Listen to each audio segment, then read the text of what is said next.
Good afternoon. This is a demonstration of the retroReader program. What you've got is basically the mouse and the Adobe Reader, which has always been a good combination for reading PDF documents found on the web. So what I'm going to do is I'm going to launch the Adobe Reader program with this RAM a rifle board that's really quite hard to read, but at the same time it's pretty interesting information. Normally I would go along and roll the mouse wheel up and down to try and get through the document and find out what's important about it.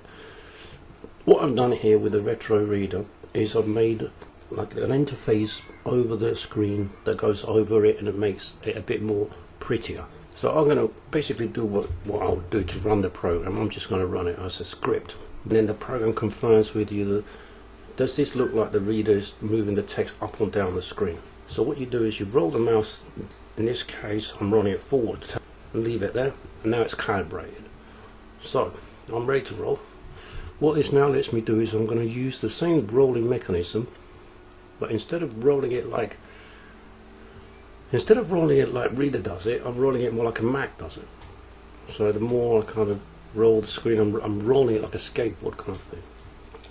So let's say I want to get into this area a bit more.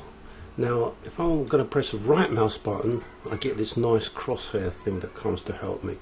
So let's say I'm looking at the STA. I'm not sure about this instruction. What does that mean? It's quite nice because it helps you to understand parts of the screen you might be struggling to understand. So that's another thing with the right mouse button. Then with the right mouse button it just switches off. That's the nice thing.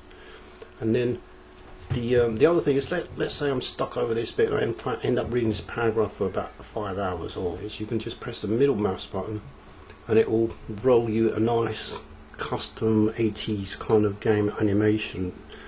It also updates with the time of day and the date, and every time it goes around 3 times it will eventually update the animation, and it goes in different colours.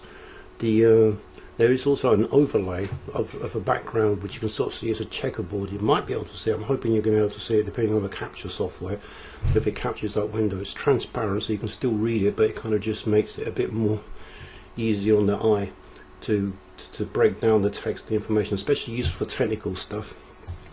And while all this is going on, I can still use the crosshair as well. So let's put that middle mouse button again to switch that thing on.